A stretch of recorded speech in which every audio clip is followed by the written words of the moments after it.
Guillaume Duval, bonsoir. Bonsoir. Vous êtes donc le rédacteur en chef du magazine Alternative économique et vous allez donc participer ce soir à une conférence à Francfort avec le thème Wie wollen wir weiter wirtschaften. C'est un sujet assez vaste, oui. Alors, avant que la conférence commence, j'ai donc quelques questions à vous poser. Vous avez vécu plusieurs années en Allemagne et vous connaissez très bien le pays, auquel vous avez consacré un livre en 2013, Made in Germany, le modèle allemand au-delà des mythes. Que pouvez-vous nous dire en ce début d'année 2017 sur l'état de l'économie allemande ?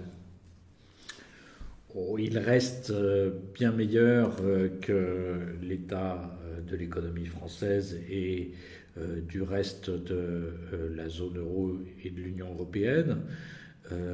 Simplement, c'est vrai qu'à la fois le Brexit et l'élection de Donald Trump aux États-Unis posent des questions non seulement pour l'économie européenne dans son ensemble, mais sans doute aussi plus précisément pour l'économie allemande, en particulier parce que Donald Trump a déjà indiqué qu'il considérait que les excédents extérieurs allemands vis-à-vis des États-Unis étaient un problème important et a commencé à évoquer les questions de politique monétaire.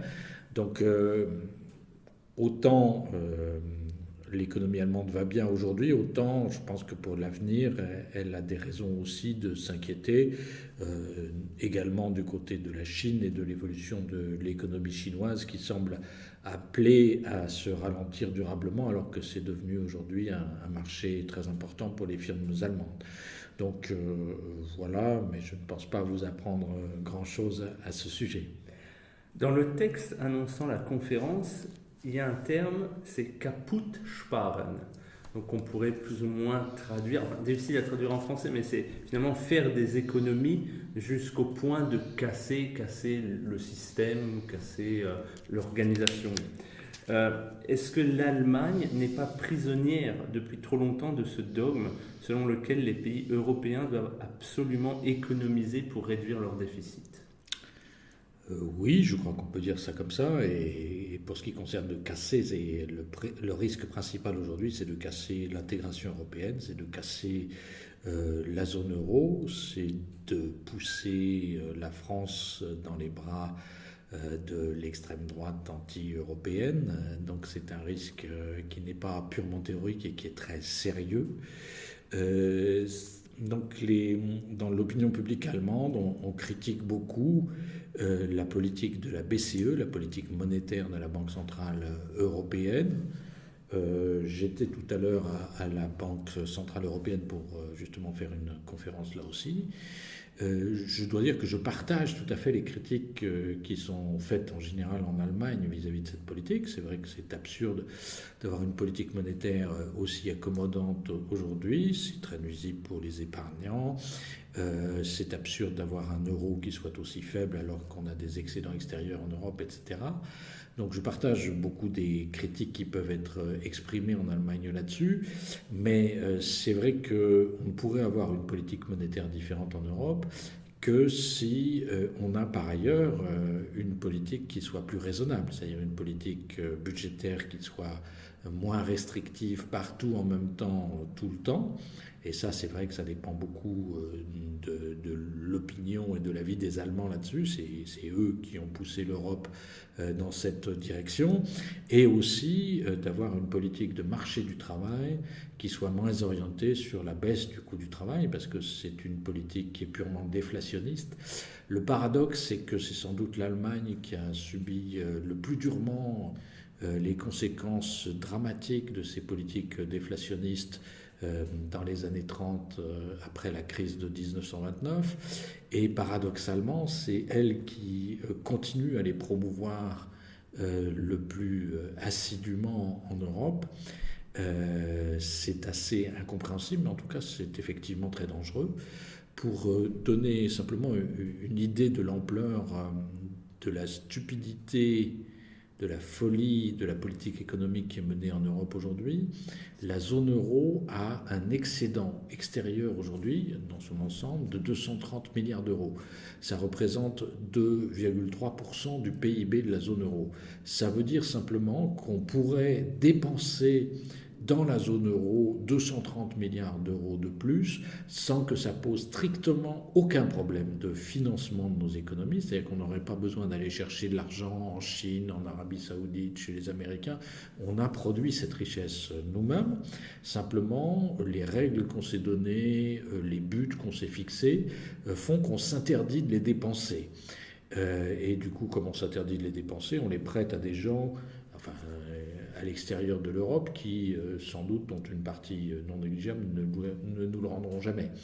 Donc, et dépenser 230 milliards d'euros, ça ne veut pas dire forcément acheter des grosses voitures en plus ou boire plus de coca ou manger plus de McDo. Hein. Ça peut être aussi faire davantage de logement social, faire davantage pour l'éducation, augmenter les retraites qui, pas seulement en Allemagne, sont devenues un peu trop faibles maintenant en Europe. Ça peut être aussi accélérer à nouveau la transition énergétique. Elle a beaucoup ralenti. C'est une des conséquences les plus dramatiques pour l'avenir des politiques d'austérité qui ont été menées ces dernières années, mais l'Europe a dépensé l'an dernier 2 fois moins qu'en 2010 pour installer des énergies renouvelables en Europe. C'est un mouvement qui s'est complètement arrêté, quasiment en Espagne, au Portugal, dans les pays en crise, du fait des politiques d'austérité. C'est complètement stupide pour l'avenir. Donc on pourrait faire plus de choses dans ces domaines-là si on acceptait d'avoir une politique moins idiote sur le plan économique en Europe. Alors nous sommes à Francfort, qui va visiblement profiter du Brexit, puisque plusieurs établissements financiers pensent venir s'installer ici suite à la sortie de la Grande-Bretagne de l'Union européenne.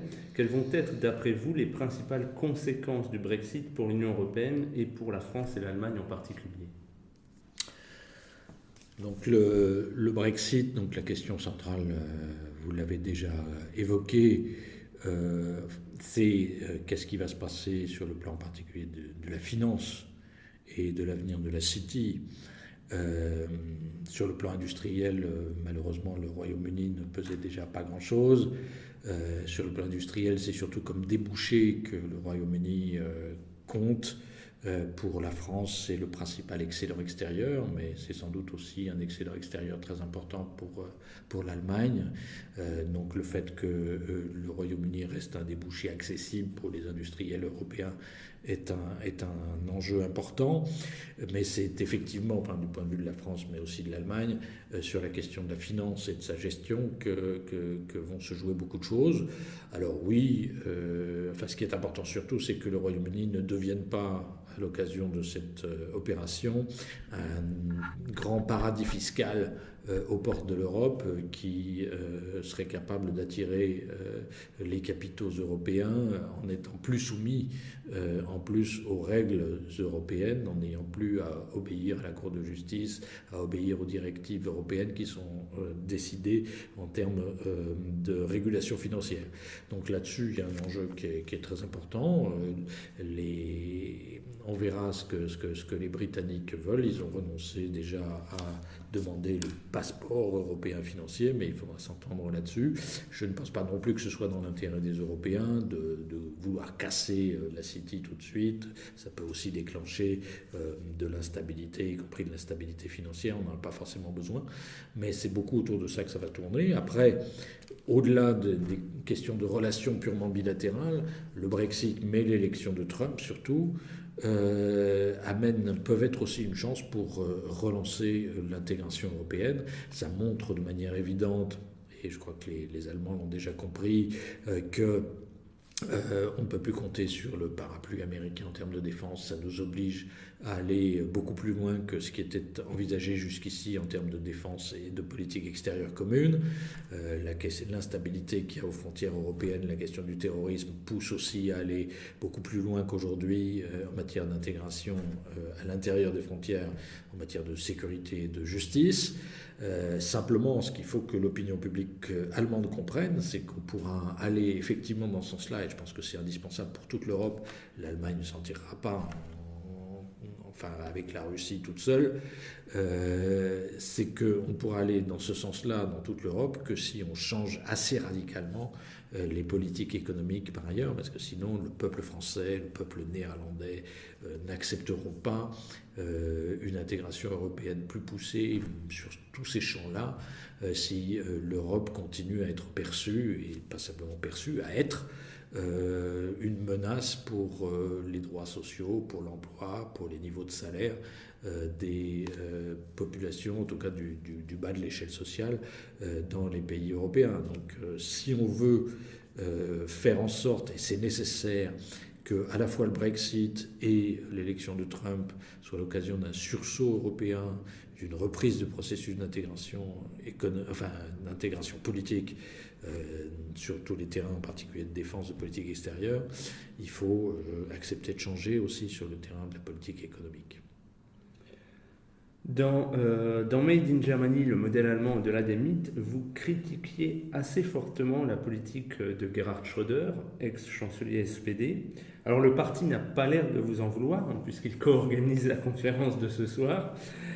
Pensez-vous que le SPD a évolué sur le plan économique et que si Martin Schulz venait à être chancelier, il ferait mieux que Gerhard Schröder? Oui, enfin, sur la politique de Gerhard Schröder, juste un mot. C'est vrai que je pense que les Allemands se trompent sur l'appréciation du bilan des réformes de Gerhard Schröder. Ils pensent en général que c'est grâce à ces réformes que l'économie allemande va mieux que les autres, que l'industrie allemande se porte mieux que les autres. Je ne mets absolument pas en doute ce fait qu'elle aille mieux que les autres, mais je pense que c'est plutôt malgré les réformes Schröder, liées à d'autres facteurs que je ne vais pas vous développer, mais que je développe dans l'ouvrage que vous mentionniez. Simplement, le fait que les Allemands pensent que c'est à cause des réformes Schröder qu'ils vont mieux que les autres, c'est ça qui conduit aujourd'hui notamment à imposer des politiques suicidaires en Europe, puisqu'ils considèrent que du coup, il faudrait que les autres adoptent des réformes du même type. Or, les réformes Schröder n'ont pas eu des conséquences plus négatives encore pour l'Allemagne et pour l'Europe, uniquement parce que les Allemands étaient seuls à les mettre en œuvre à ce moment-là, et que heureusement, il y avait en même temps que eux se serraient très fort la ceinture, des Grecs, des Italiens, des Espagnols, des Français qui s'endettaient pour acheter des produits allemands. Si on se met tous à avoir une politique déflationniste comme celle que Gerhard Schröder a menée en Allemagne au début des années 2000, la construction européenne, l'économie européenne est morte parce qu'il n'y a pas suffisamment de demande intérieure en Europe, ce qui se traduit par les excédents extérieurs que j'évoquais tout à l'heure.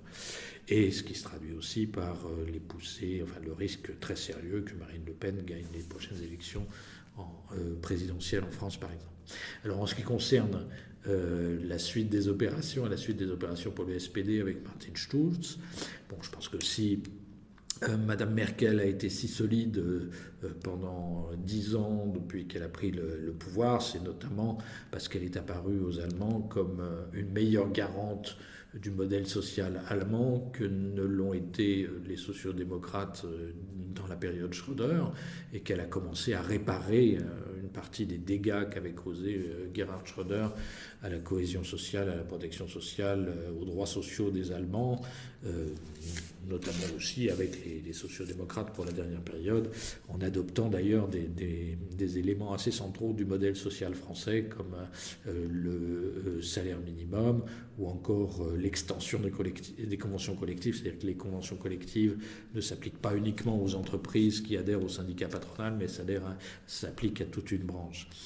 Mais donc, est-ce que le SPD a tourné la page des réformes Schröder et est-ce que Martin Schulz peut incarner ce tournant? Jusque-là, lui-même a plutôt soutenu la politique de Gerhard Schröder. Il ne l'a pas mis en œuvre, il n'était pas au premier plan, mais il n'a jamais montré de désaccord là-dessus. C'est intéressant de voir malgré tout la dynamique qui entoure pour l'instant sa candidature. Ça veut dire qu'il exprime quelque chose de nouveau, et je pense que le fait qu'il vienne en tout cas de l'ère européenne et que donc il soit par nature, par métier, par son passé, beaucoup plus sensible que ne pouvait l'être sans doute Sigmar Gabriel à ce qui se passe dans le reste de l'Europe, et qu'il ait compris et qu'il ait vu à quel point la politique du gouvernement allemand menaçait la construction européenne, me paraît en tout cas un atout sérieux, et j'apprécie beaucoup que ça semble apprécié aussi par les Allemands. Je pense qu'il aura, de ce point de vue-là, forcément, s'il rencontre le succès, et même s'il continue à être allié avec Mme Merkel dans le même gouvernement, en tout cas, il pèsera d'un poids certain pour infléchir la politique allemande sur les questions européennes, et ça me paraît une question centrale pour l'avenir de l'Europe et donc de l'Allemagne, comme je vous l'ai déjà indiqué. Alors parlons un peu de la France. La France a visiblement depuis plusieurs années décroché au niveau économique par rapport à l'Allemagne. N'est-ce pas dangereux pour l'équilibre de l'Union européenne? Et comment la France peut-elle espérer combler son retard? Alors, d'abord, ce n'est pas exact. Sur la période 2000-2015, enfin sur la période 95-2015, sur les 20 dernières années, la France a créé plus d'emplois que l'Allemagne, et à peu près autant sur les 15 dernières années, depuis le début des années 2000. La différence sur le plan du chômage, elle n'est liée qu'à une chose, c'est que la population allemande d'âge actif, c'est-à-dire entre 15 et 65 ans, a baissé de 4% depuis le début des années 2000, tandis que la population d'âge actif française a augmenté de 5% depuis le début des années 2000, ce qui a conduit au fait que, tout en créant autant d'emplois que l'Allemagne sur les 15 dernières années, la France n'a pas créé suffisamment d'emplois par rapport au nombre de gens qui en cherchaient, tandis que l'Allemagne en a créé plus que la hausse du nombre de gens qui en cherchaient. Donc les réformes Schröder ont eu comme conséquence de faire entrer les femmes massivement sur le marché du travail allemand dans des conditions très inégalitaires, avec des petits boulots mal payés, sans protection sociale, etc. Mais ça a permis effectivement de compenser en partie cette baisse de la population d'âge actif, mais sans entraîner de hausse du chômage, puisque la population d'âge actif n'a augmenté que de 4% quand on a créé 9% d'emplois en plus. Donc la principale différence entre la France et l'Allemagne, c'est pas tellement un décrochage, c'est cette différence de dynamique démographique. Alors c'est vrai que beaucoup de Français, par ailleurs, cette différence de dynamique démographique est aussi une des raisons principales pour lesquelles l'Allemagne s'en est moins mal sortie que la France ces dernières années. Donc les Français ont toujours le sentiment que le fait qu'on ait beaucoup de gamins, qu'on ait une croissance démographique, c'est un atout par rapport à l'Allemagne. En fait, c'est faux. Quand on a des enfants, ça coûte très cher, il faut leur payer des vêtements de marque, il faut leur offrir des téléphones portables, il faut ouvrir et payer des écoles. L'Allemagne, c'est un pays où on paye beaucoup mieux les professeurs qu'en France, où on met moins d'élèves dans chaque classe qu'en France, mais c'est un pays qui dépense 1 point de PIB en moins pour l'éducation que la France, parce qu'il n'y a pas de gamins. Donc ça coûte moins cher, mais surtout ça permet notamment, alors je sais que la situation a un peu changé ces dernières années, mais ça a permis notamment de faire que les prix du logement ne montent pas. En France, le prix du logement a été multiplié par plus de 2 depuis 20 ans. En Allemagne, jusqu'à ces 5 dernières années, il n'avait pas bougé, et l'écart était devenu massif entre la France et l'Allemagne sur le prix du logement. Donc ça, c'est un des atouts qu'a eu l'Allemagne, beaucoup plus que les réformes Schröder sur la dernière période. Quand on n'a pas de gamins à nourrir et quand le prix du logement ne bouge pas, c'est vrai qu'on peut supporter plus aisément une austérité salariale plus forte qu'en France. Mais pour le reste, nous sommes tous en Europe en difficulté sur les révolutions technologiques récentes. L'industrie allemande va beaucoup mieux que l'industrie française, mais l'industrie allemande, elle produit quand même toujours la même chose qu'au début du XXe siècle, c'est-à-dire des voitures et des machines, des voitures qui ne sont pas électriques. C'est pas sûr que la prochaine génération ce soit des voitures allemandes encore. On a tous loupé en même temps le virage du numérique, par exemple. On a tous loupé en même temps le virage du numérique parce qu'on n'a pas de politique industrielle en Europe. L'Internet, il n'est pas devenu américain par hasard, il est devenu américain parce que dans les années 70, Il y avait le ministère de la Défense américain qui se disait comment faire pour éviter que toutes les données du Pentagone soient détruites s'il y a un missile russe qui tombe dessus. Ils ont mis en place une architecture répartie des données. Après, les universités américaines se sont dites « Ah ben c'est bien ce qu'ont fait les militaires, on pourrait s'en servir pour nos chercheurs, les mettre en réseau, qui travaillent ensemble, etc. etc. » Et ce n'est que 30 ans après que l'État américain, dans ses différentes formes, ait dépensé des centaines de millions et des milliards de dollars pour développer une infrastructure qui s'appelle aujourd'hui l'Internet, qu'il y a des petits génies sur la côte ouest qui se sont dit est-ce qu'on ne pourrait pas gagner du fric avec ça? Mais le problème, c'est qu'il n'y a jamais eu cette politique publique industrielle en Europe, et c'est pour ça qu'on a tous loupé les virages récents. Donc un des enjeux pour le futur, c'est pas simplement un enjeu pour la France, c'est un enjeu pour l'Europe, c'est de savoir si on est capable de se doter d'une politique industrielle européenne, notamment dans le numérique. Alors j'espère, l'Allemagne a toujours été très réticente à cette notion de politique industrielle jusqu'ici. Je pense que l'affaire NSA Snowden peut avoir un peu changé les choses sur ce plan-là. C'est vrai qu'en France, ça n'a pas été un très gros scandale parce que nous, on a l'habitude d'être espionnés par un État qui ne rend pas vraiment des comptes et on a l'habitude de considérer que les Américains sont plutôt des méchants avec lesquels on est en concurrence.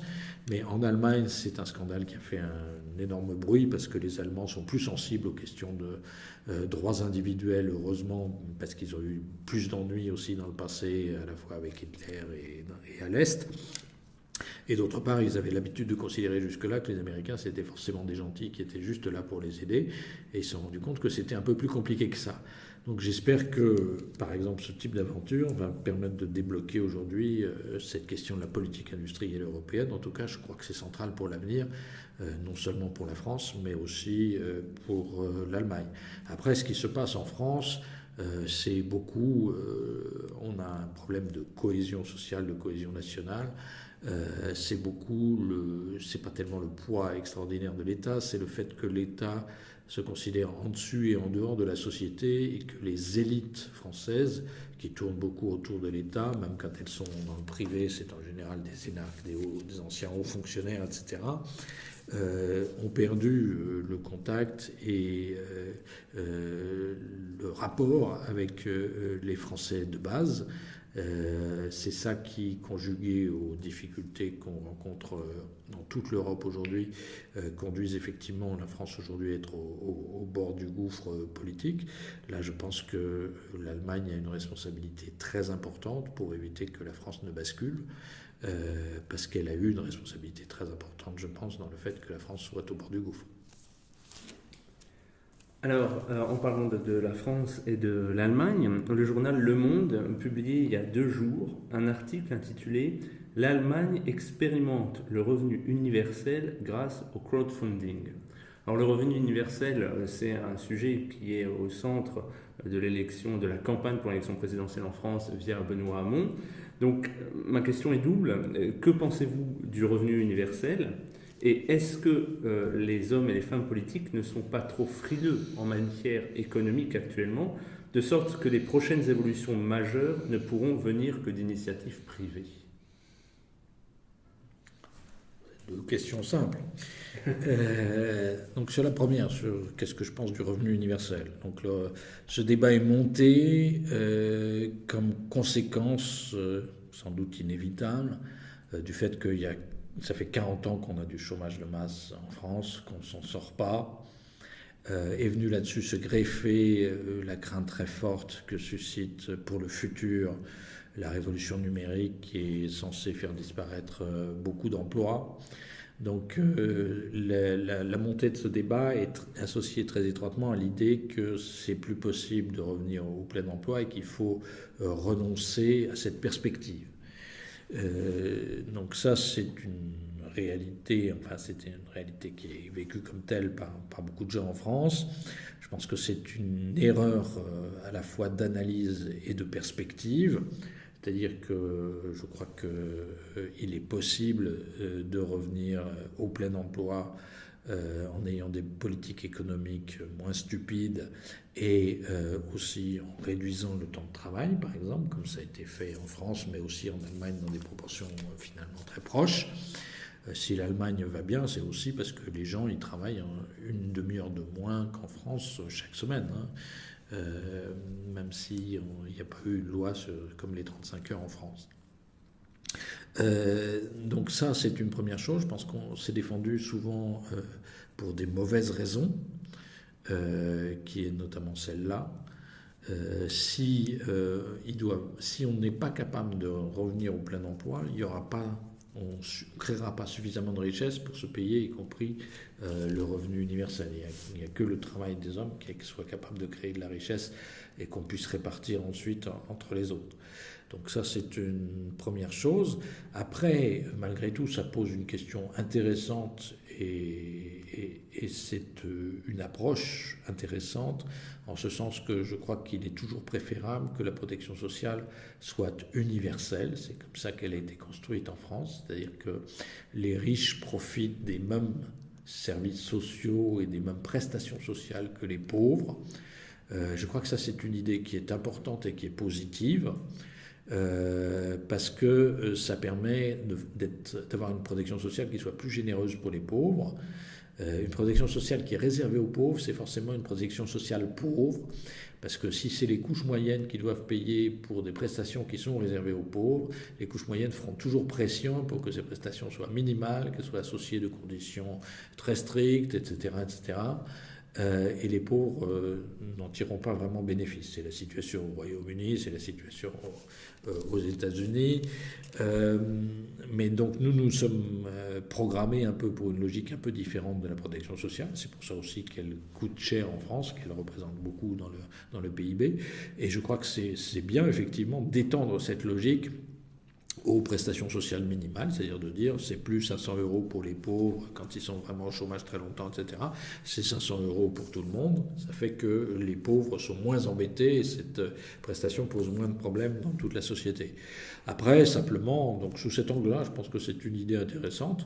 Après, simplement, il faut avoir conscience de ce que ça implique en termes de sous et de transferts et de dépenses publiques supplémentaires et accepter de le faire. Il peut y avoir une partie des prestations actuelles qui soit fondue là-dedans, mais ça fait pas tout. Et là-dessus, c'est là qu'on peut avoir des doutes sur la capacité à le faire, accepter socialement et politiquement dans les médias. Donc en soi, c'est pas forcément une idée stupide, mais il ne faut pas la défendre pour des mauvaises raisons, et il ne faut pas non plus survendre l'idée, qui était un peu le cas dans la campagne, là, que ça ne poserait pas de problème à financer, alors que c'est considérable. Donc pourquoi pas, mais voilà. Alors après, j'ai déjà oublié la deuxième partie de votre question. La deuxième question, donc, c'était l'article, c'est l'Allemagne expérimente le revenu universel grâce au crowdfunding, donc finalement une initiative privée. Est-ce que vous pensez que les hommes et femmes politiques sont trop frileux actuellement en matière économique, de sorte que les prochaines évolutions majeures dans ce secteur ne pourront venir que d'initiatives privées ? Alors, je pense que dans ce domaine comme dans d'autres, on est fondamentalement dans des économies mixtes depuis longtemps. On a toujours tendance à continuer à penser et à décrire l'économie comme une économie avec deux secteurs, le privé et le privé contre le public, est-ce qu'il y a trop de privé, est-ce qu'il y a trop de public, etc. L'essentiel de nos économies, c'est un peu moins vrai en Allemagne, mais c'est quand même comme ça, ce sont des économies mixtes, c'est-à-dire que vous avez un secteur privé pur, très peu régulé, très peu subventionné, mais qui est en fait très minime. C'est essentiellement les marchands sur les marchés au centre-ville le dimanche. L'essentiel du secteur privé est ensuite souvent très régulé, très étroitement par la puissance publique, avec de plus en plus d'autorités de régulation dans la finance, dans l'énergie, dans le téléphone, etc. Et vous avez aussi beaucoup des dépenses publiques qui sont mises en œuvre par des acteurs privés, en France mais en Allemagne aussi.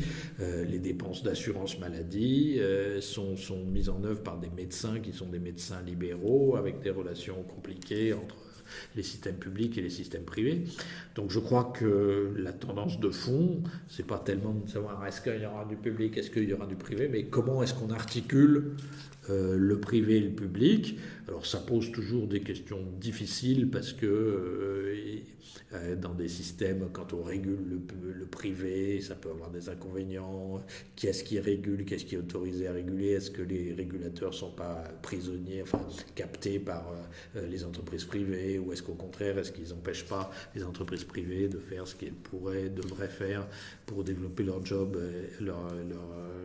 job, etc. Donc ça pose plein de problèmes compliqués, cette articulation entre privé et public, mais en tout cas je ne pense pas qu'on puisse se passer ni de l'un ni de l'autre dans le futur. Je pense qu'en particulier, ce qu'il faut bien avoir conscience, et j'ai l'impression que les Allemands n'ont pas suffisamment conscience aujourd'hui parce qu'ils sont très idéologiquement libéraux assez souvent, notamment les économistes allemands, mais ils ne sont pas tout seuls, c'est que dans des sociétés, dans des économies où la division du travail est de plus en plus poussée, c'est-à-dire où il y a de plus en plus de personnes et d'organisations qui interviennent pour produire un bien ou un service, il faut de plus en plus de ce que les économistes appellent des biens publics.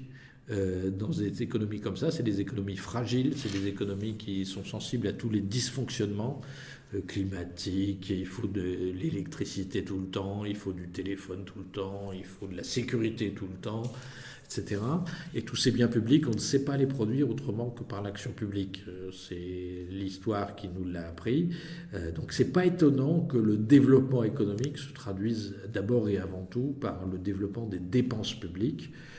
C'est le cas partout. Si vous voulez, si la Turquie s'est beaucoup développée depuis 30 ans, on le voit d'abord à la part croissante des dépenses publiques dans le PIB. Si la Corée est aujourd'hui un des pays les plus développés au monde, alors qu'il y a 40 ans, c'était un pays comme la Grèce ou le Portugal en Europe aujourd'hui, c'est parce qu'ils ont fait des efforts considérables d'éducation, de santé, etc., qui se traduisent par des dépenses publiques beaucoup plus importantes qu'avant.